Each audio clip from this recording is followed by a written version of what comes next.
has come and gone, and it was a pretty tough one. I practically wasn't able to do any reviews. On top of that scare, because YouTube thinks reporting 8 things at once is not abuse of their system. But every year passes, and just like no one seemed to remember Plunderer, the worst beginning of 2020, a lot must have been forgotten in the middle of the huge amount of anime launched during 2021. So let's wipe the memory clean while looking again at the worst first episodes from last year from the 40 I saw for episode 1. And I even had to double the list.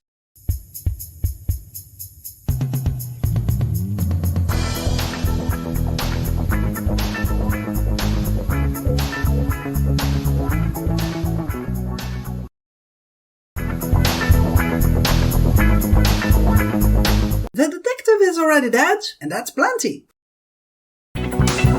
Clearly, it's meant to be a detective story, but we have a quote of, the characters are what matters. You know, when you paint such a thin layer of color that's pretty much transparent, we're supposed to believe he always gets into trouble because he said so, right after saying he was forced to take the plane and bring a case. And then we have him looking at her as if he's immediately charmed by her. So it looks like she'd be a good waifu, and she doesn't have a bad design or anything like that. But if you want to be kawaii, be kawaii.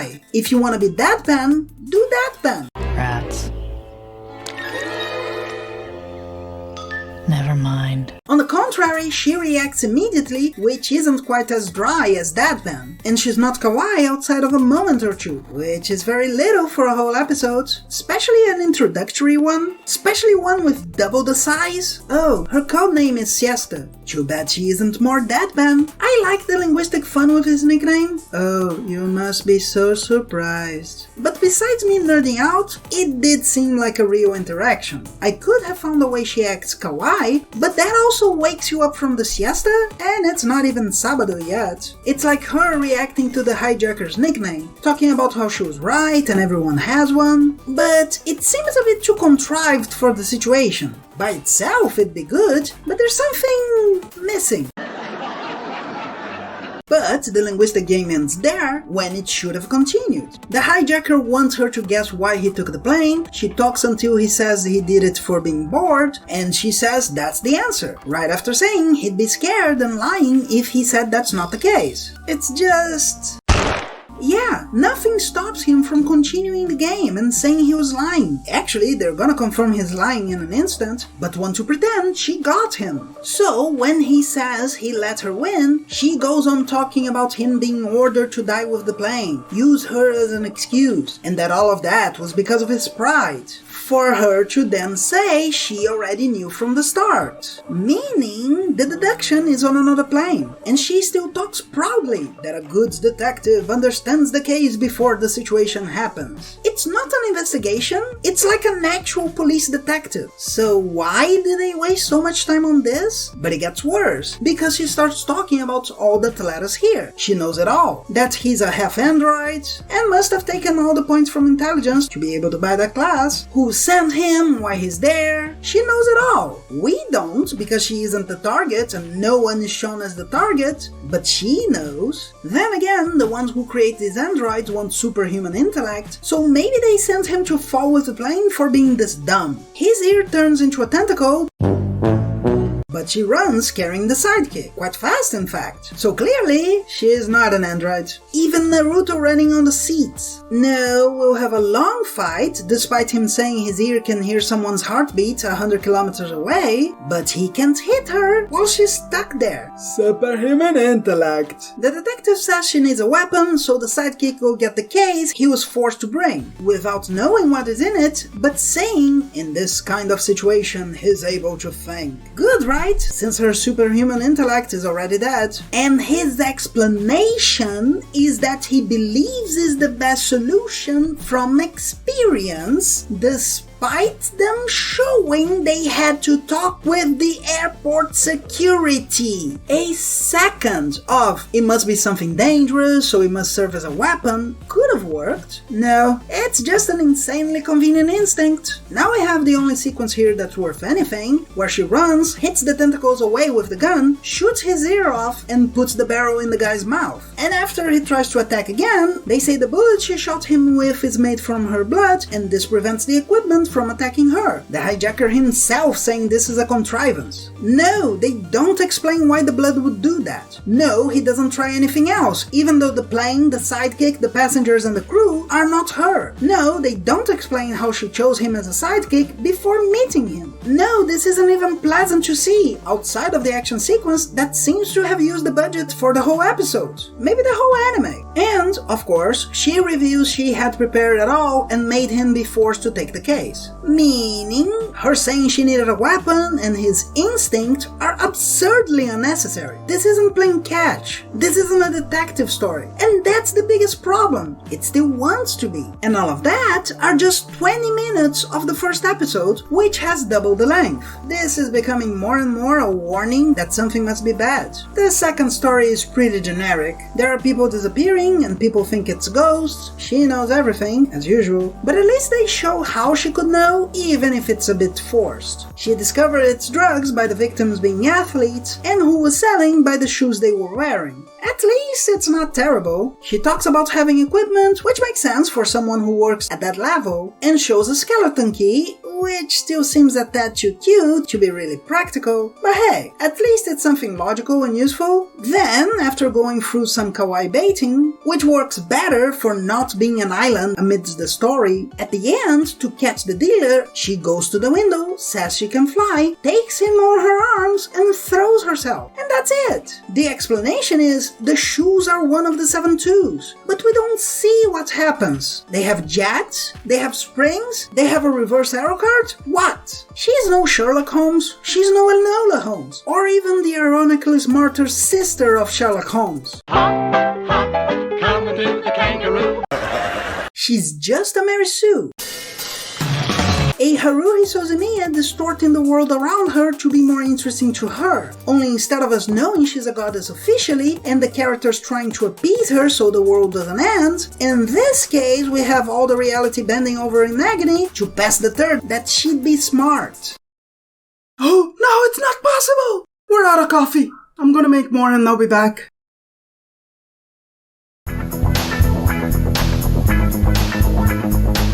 This is a pretty standard isekai, but that makes sure to have shocking moments that wouldn't convince anyone. You know when people try to do fantasy, but they want to be realistic at the same time? We have a childhood love, which he won't try to find before going to the other world. At most, he remembers her before the accident. If that's not forced exposition, that won't even bear fruit in this episode. Someone looks at him on the bus, probably thinking, he must be the protagonist. And when you'd expect Raccoon, we find out he called in sick and sent his Kohai. No, not the bus. And he doesn't just take the bus, which would be expected, he runs over the bus. I don't even know if that would be feasible. But that's just how much effort he puts into it. Now, I'll be able to become a heavy armored train wolf.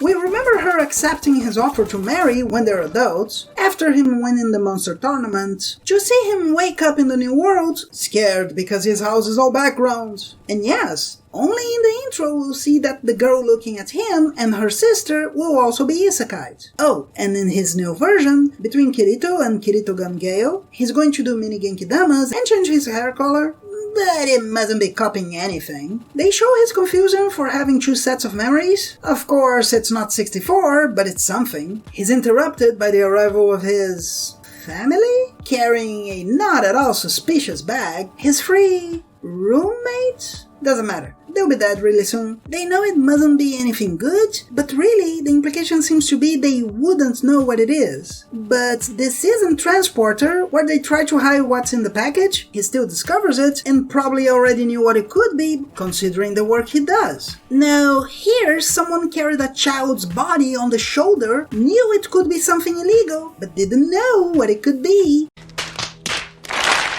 They tell him to go clean himself, making fun of him. And I know this must be to mark these people as bad, but he did spend a while with a fever, so he must have not taken a shower for a day or two. It does not seem like they treat him too poorly so far. So, when they inevitably die, it doesn't feel like they deserved it or didn't deserve it. It's just poor people trying to survive. He goes outside, eats some berries because he's hungry, continues confused while remembering more things. Oh, he was 20 when he hadn't yet gone looking for the girl, by the way. Though the opening suggests maybe she liked another one, it just looks like he should know if she wanted to stick to that plan or not by now. But they interrupt it all to throw in that the boy he is now is living in the slums to avenge his mother, that black hair is something foreigners have, and that she was going to take him to meet his grandparents and their country. But damn, his mother seemed to have been killed by a vampire, or at least a cannibal considering the blood coming from her neck. A woman and 3 girls in all white clothes with yellow trim, which wouldn't be at all noticeable, imagine that. The adult is already pretty demanding, and one of the kids even more so, practically rabbit. But one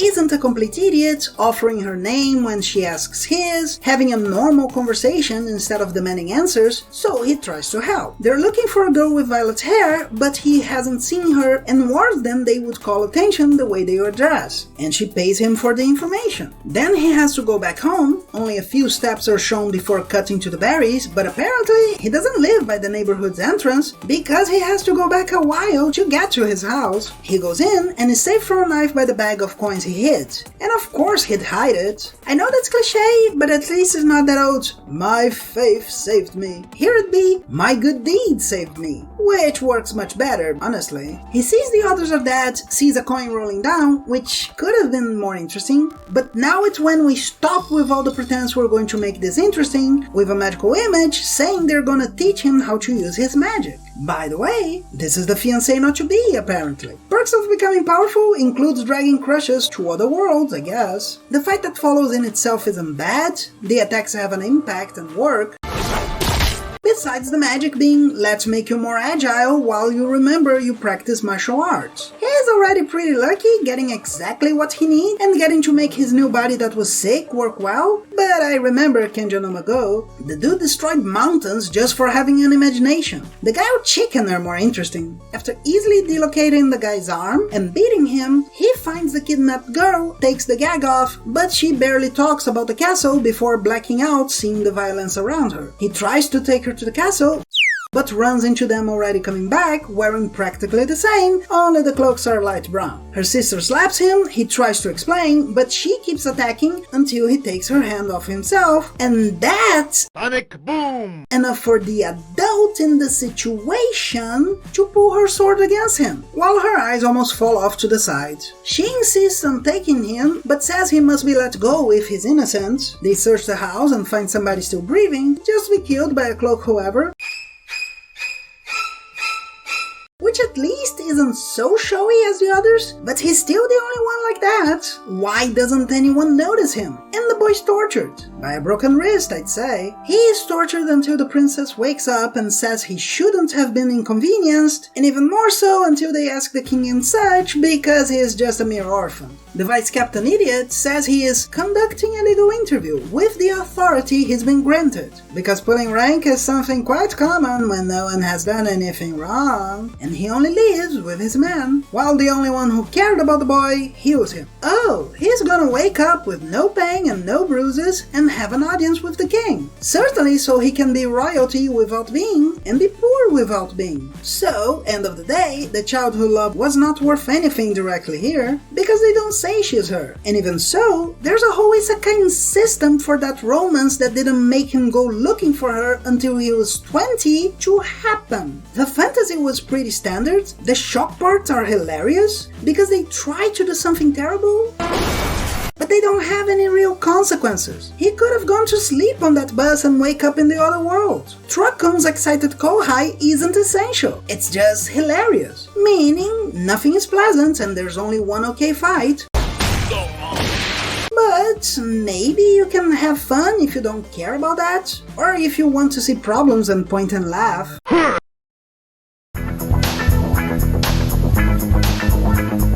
Full dive wife, on top of the gigantic name, is a fake half-isekai in the worst sense. People treat our main character as a hikikomori since an incident because he doesn't practice running anymore, but he clearly still leaves the house, so there's no reason for us to think he'd be one. First they show him running, then playing RPG, and it could be a good subtle indication of his evolution, but we'll have two characters literally talking about him having to overcome something. A coach literally saying what the title of a book says, and the classmate who stopped mid-training to talk to him. And maybe the teacher could be doing his job, but the mate is quite out of nowhere. Hey, good luck on the race. You soiled your pants 2 years ago, without knowing what the incident was. They just treat him as if he had no reason to stop, but since we don't know what happened, it just looks like the anime is reducing his situation to a movie-like little trauma. You know? One of those that's never going to be dealt with until the climax gets there and he'll have to win through, not having worked on it. It just feels like, good luck. Thesis! Besides our protagonist being broken, not the person, but his representation, the premise is that it's been 10 years since a game that could replicate everything in the world, but no one liked it because there was, imagine that,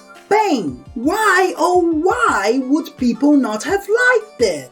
Yes, this is Entang that doesn't understand game programmers don't think it'd be a masterpiece to make you feel the pain of hitting your toe on the corner. The story happens when he runs into two bullies, and it's not enough they are extorting money from him, they have to have fangs. And it really looks like the idea of diagonal eyes are of criminals is popular there. Subtly, Toradora seems even more visually cohesive. They leave super happy, he goes to buy the game he wants, and he and the attendant speak with a somewhat ashamed voice, which again could have been a funny moment, but since we just saw the extortion and he won't solve this problem, it weighs a little too much when he sees he doesn't have enough money, not having the game because it seems they immediately sell it, even if he reserved it, and because clearly he couldn't have gotten $10 before the end of the day. He finds a less upscale store that announced the game as if it were the newer one, but was an older version. And the attendant there was Nanny McTit here, which stands up to show that her boobs don't seem to come from the thorax, but from the armpits, and gives a nerd rant about the title having too high a number, and another one after about him buying out of habit. The anime wants to paint her as a gamer who understands the industry's problems and isn't afraid of talking, only we all know these are at most nitpicks. And look at that body. It's meant to get attention, but I doubt it was meant to cause discomfort. Besides her head kind of floating, because the body is hers but the proportions are pretty forced, almost as if she had a body already on the big side and someone said,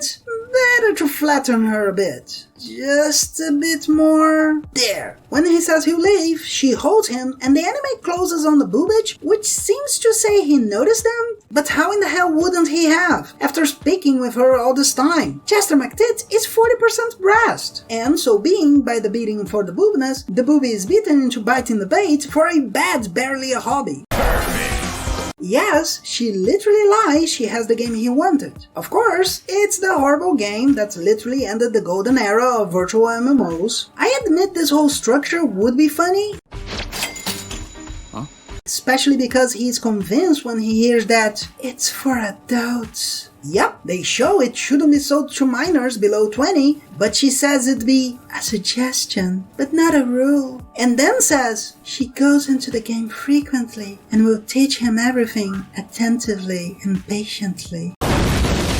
Gets home to have an accidental birth scene and try to explain himself instead of closing the door. Yes, she must become part of his ha eventually. Wouldn't be surprised at all. And finally he plays the game with the magical light of brain interaction that doesn't even need helmets. Because they must have learned microwaves can be dangerous from SAO, the light seems to go to the ears too. Because the authors seem to have brain cells on the ears. Not many on the actual brain. The RPG seems standard, he notices it uses his own image, which in SAO was part of the villain being an asshole, so clearly they didn't learn that much, and he feels the wind and the texture of the window, getting excited because it's so realistic. And then he hits his little finger on a chair, and since that's not enough for the authors, he gets a doorknob to the head right after, just so it's better. He's impressed with the childhood friend, with the smell and taste of an apple, and really likes what he's feeling, until he asks about the game's objective.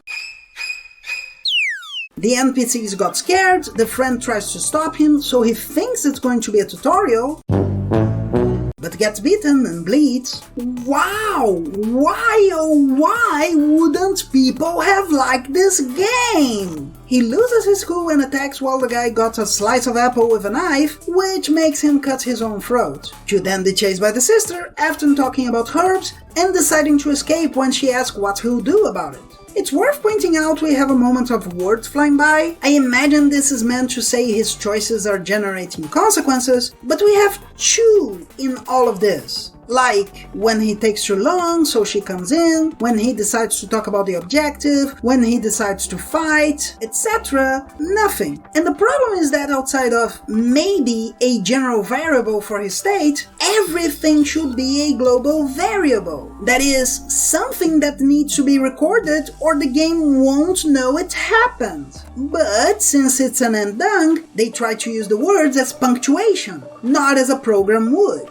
Finally, he hides in an alley in the city. Leona shows up as a fairy, saying she'll be support. Being one of the most annoying characters in Zelda is the justification for how she saw the game, after saying she was on the bath so we can have a second of fan service. Finally explaining there's a title system because there are no windows, so we see that his title is Best Friend Killer, and this would be a game over already. After we have breastfin, oh, and the songs show his ha shaking their asses, but Leona's boobage in the animation that's gonna be repeated is horribly stretched. At least we have the joke of one of them trying to kill him. It's just a fake half isekai that says, "It's a parody!" very loudly so no one complains about how poorly done and bad it is. It takes the whole episode to have 2 or 3 good jokes. Half the appeal of the series seems to be fan service, but when it seems the doll is broken, it won't work for most. And all of this is without considering that if this game is 10 years old and fails so bad it destroyed the golden age of virtual MMOs, how in the hell does it still have servers? Hey, isn't this cool? And there's more coming.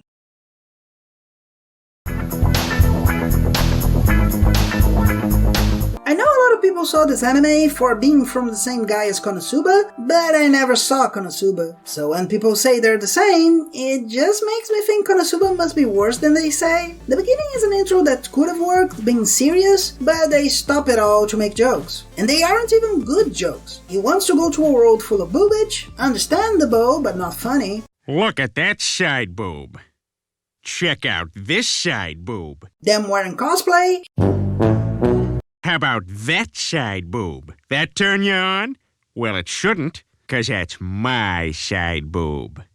Good night, everybody! Him knowing them and not treating them as bosses almost works, but it's very mechanical. Oh, and he tries to force her to be with him. What a pleasant main character, ain't he? Basically, the organization is about to conquer the world and send him to another world to start the plan to conquer that world, and also to save him from possible elimination when the agents are no longer necessary. The guy who just tried to force himself on a boss. He goes with an android that mistreats him, not that he doesn't deserve it, and a mini teleporter in case he needs something small, with the mission to create a base and investigate the conditions. So they're sending him to a huge mission. The guy who mistreated his boss threatened to hit a child and only stopped because she would explode.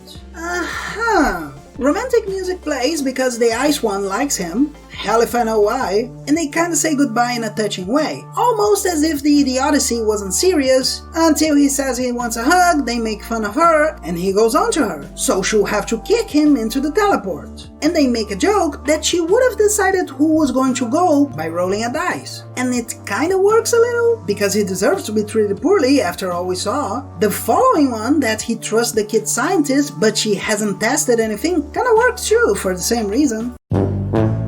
They fall from the sky, but have a parachute. So why do that?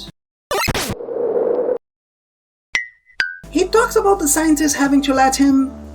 Yes, the child! Just in case he's still not horrible enough for someone. He just wants to dive in and finish the mission already, but the android explains to him he can't do that for many a reason. On top of explaining, he gets points for the evil he does, despite him not even knowing that and only using his points for pornography. なんで俺の日常を見てきたように言うの? Because you're very poorly written. They're attacked by xenomorph dogs. She doesn't have weapons as an android to be more realistic, and the only thing really good in this anime shows itself. These dogs having a big mouth on their back that shows up with no way of noticing first. She uses the moment to make him apologize and get a shotgun using his points. And from here, it will only get worse. Riders appear, their boss in another uniform, way too poorly done, and holding a ridiculous sword, which you don't hold the handle, but the handle on the handle. Like, you would have to adapt to be able to use such a weapon, and it only make it less resistant and more difficult to produce. What could possibly be the advantage of that? Directional Pad Alice said he's a nobleman and saves her from a battle, but his body and mind broke, so no one asks about him being a complete jackass.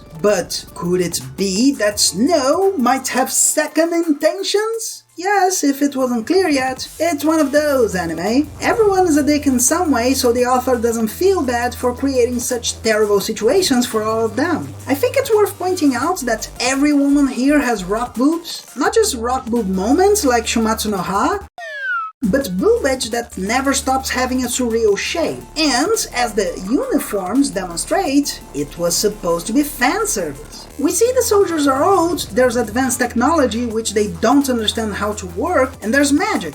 Dumb joke of the man thinking he's got magic just because it exists. I mean, what do you think this is? Hachinante. He meets the princess, keeps making dumb faces while ignoring what's happening, and she explains the country needs warriors, in case you hadn't understood by looking at the soldiers. And Snow says she just wants money and glory when they leave. He rejects working with her for not being two-faced. Meaning, even with the premise being that he is supposedly evil, he's noble. Almost as if no one had thought the main character can't be a hero and a villain at the same time. His villainy is being an idiot, as when the android fixes an artifact to make rain, but he makes the password be Dick Festival, because he thinks the princess will have to say that once a year, and that would be evil. Only stupid isn't the same as villainous. And the android says it won't work because she isn't the only royalty, where they show the king doing that naked.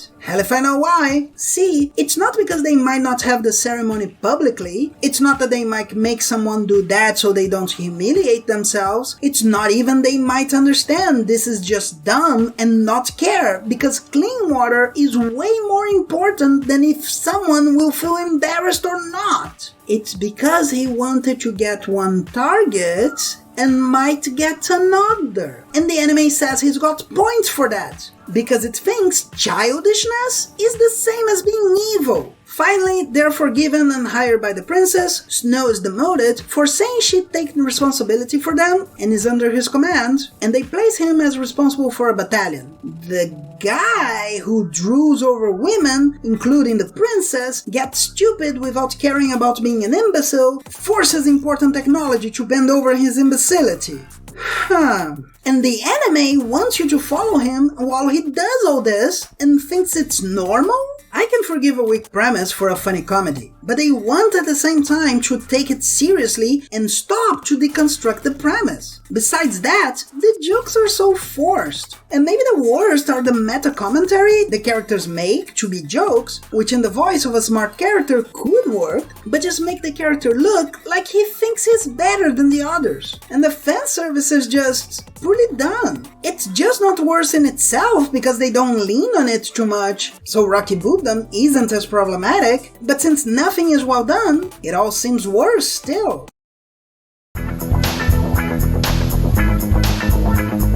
We start in the forest jungle of every generic RPG, with the main guy giving us his name and school rank, of course, but saying this is an isekai, of course, and seeing a naked girl with a flower on her head glowing, a different color from the light from just a moment ago, but that's the least of the problems here. She declares herself to him and wants him to make her his wife, while rubbing against him.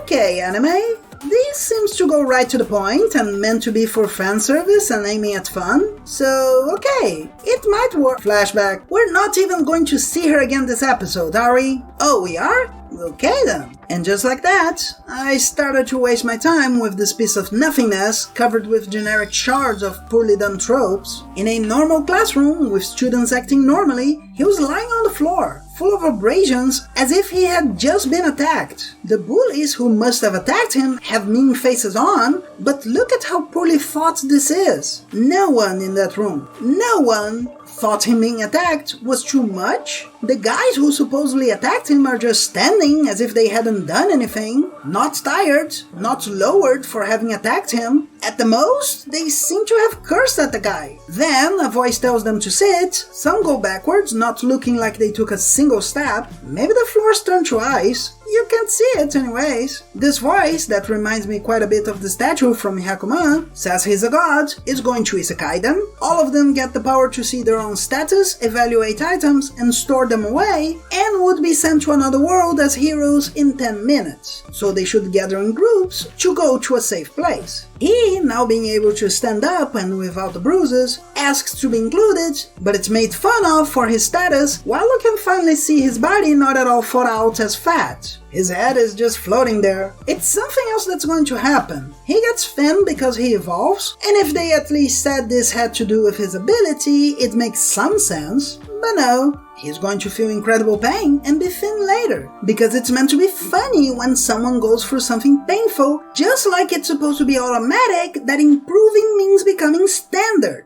His clothes don't even really get loose, even him losing his belly, and then the whole room seems irritated by him wanting to survive. Oh, the first visual joke, if you don't count them skating to their chairs, is him getting sad with wavy eyes. Everything here seems to be completely serious, and only having said he stinks twice was too much. Since he is the only one left behind, he doesn't go to the same place, but the voice says they'll give him an extra skill, and we see him using a walking stick after 5 days without eating. He is ready to Hakuna Matata, but is stomped by someone, twice, but then he sees a fruit on the ground, gets happy, decides to evaluate to see if it was edible, and discovers the title of the anime. After the opening, which focuses quite a bit on his to-be-formed Ha, I'm almost sure this dress is gonna tear off, by the way, and that after spinning this much, they'll be too sick to kiss, and that her breast is about to fall under her shoulder. Maybe the other one is pushing it so it looks bigger? Yes, I am pretending not to see the kunoichi there, but...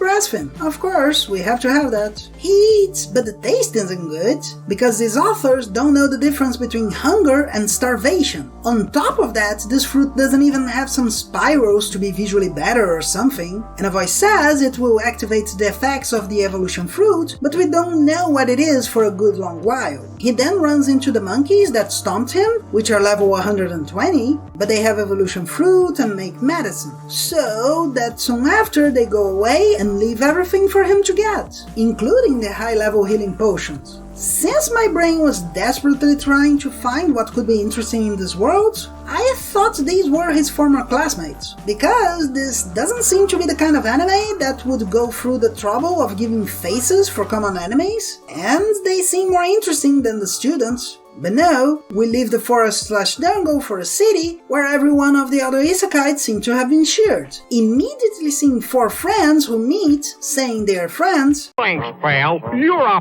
pal. Goodbye, pal. Then saying that it seems the only main guy went to another place. How does she know? How could she know if he was taken somewhere else? Hell if I know. They're going to say they study in a different school, though the coats are identical. Is the green little strip that's not even being worn by all of them supposed to be the difference? But even if it were, how would she know it's only him? She was looking at the time? Simultaneously, obviously more than one class was transported, which means there's even more people they don't know involved. Oh, and they go back to him saying he spent the last week eating everything he could, but he didn't in the first 5 days. So we spent 5 days before isekai people moved, and then another 7? Even if it's a writing mistake, which is quite likely. They still hadn't done anything after 5 days, while we go back to see after 2 days him eating mushroom and getting sick, but actually not really. As I said, the jokes here are very weak. Well, he eats the last 2 fruits he had, poison resistance and evaluation improved, and takes a kick to the face from one of the monkeys. But he recovers using a potion. And look how well done this is! With the monkey looking at him while he gets a potion, and seeing the green light that's probably something common and understood by them. But no, he has its back to him and didn't see it. Just pretend that makes him not attacking again makes sense. He uses quick attack and slap down, but his stench saves him. So his class hated him for a real reason. He stank to that point. It's just after, they'll say this is one of the skills he got, manipulating his smell. We'll find out in one of the sketches that talks about the anime's world, but in a good anime, these are not essential for figuring out what the hell is going on. He gets a bunch of stuff, including attacks and abilities, and then we'll find out the monkey that leaves the items around to be taken, who stomped on him and didn't even notice, and didn't look to where the adversary was, is called Clever Monkey. No, wait, it gets worse. In fact, he realizes he can read despite not knowing the language and talks about it being an extra skill, which he calls full harvesting. Getting more items is good, but I don't know how that could relate to reading. Besides that, as I said, we don't know that that's the skill. If you don't see that sketch in the end, it might look like it is, but since they talk about both skills there's no way to know which is the extra skill. He was hated for the smell on Earth and had no control? Was it luck and 1 in every 10,000 get an extra skill? There's no way to know. When he survives that mushroom, he thinks that was the fruit's effect, but the voice comes back now and says it will start the evolution. And then his fin, remembering he had pain, including in the balls. It's as if they wanted to make their terrible jokes, and then remember they have to put something for everyone, not just the sadists. And then he'll have to go through this 9 more times. We skip to 5 months later, he says he used the Clever Monkey's knowledge to improve his skills and is taking a beating from an acro, which he defeats quite easily and says he's too strong to be level 1. Like, the idea is that he didn't realize he was that strong, and that's why he's surprised? Because I don't believe he's trying to improve his skills for 5 months and only now had to fight. He kinda says he ended up winning and maybe he was trying to avoid the pain, but it still seems very forced. He even says he forgot this was going to happen. Items gotten, including being able to do water magic, he sees in its knowledge a dark area and decides he's gonna investigate later, but first, bang. And, after the pain is over, he sees himself surrounded by clever monkeys, and sees the arrival of a red gorilla with a flower on her head. Hey, that doesn't count! She's not the girl from the beginning! Not yet, anyways. We see the gorilla speaks while her lips move about everywhere under her motionless fangs, as well as her eyes simply not working for this design, but they wouldn't redesign her to have a different face when she's like this. And just from seeing them close, it already works better. She gets more and more excited over him because she likes strong males, while continues attacking him. And we really have 1 or 2 somewhat funny moments here, such as the gorilla showing up in the dust as if nothing had happened, or his attacks being bigger and bigger, even him trying to do magic and hitting himself. But however, this only makes the others, where each attack only causes him pain, worse. Him getting away from it might diminish how serious it is, but since they show him being in pain as the joke itself, it's pretty difficult to have fun with this episode. Finally, he decides to use his stench, but it seems to work as a pheromone. The gorilla's face never looked uglier. And she takes him away to marry him. And before the end, we have him saying, "But what about the pretty girl from the beginning? What's gonna happen?" Only, as many reviewers keep saying, pointing out your mistakes does not fix them. It's just empty and no fun. There's not an instant in which a character seems to be a real person. Maybe the gorilla, or maybe my brain is giving it more merit for some reason. If some of the main's problems seemed real, he could easily have our sympathy, and I'd love to be able to continue that first moment, where the girl is in love with the main, instead of going through all this emptiness. At least then, we'd have what the anime promised, instead of clearly having to see the second episode for the gorilla to become the girl, and then the main accepting her into his heart.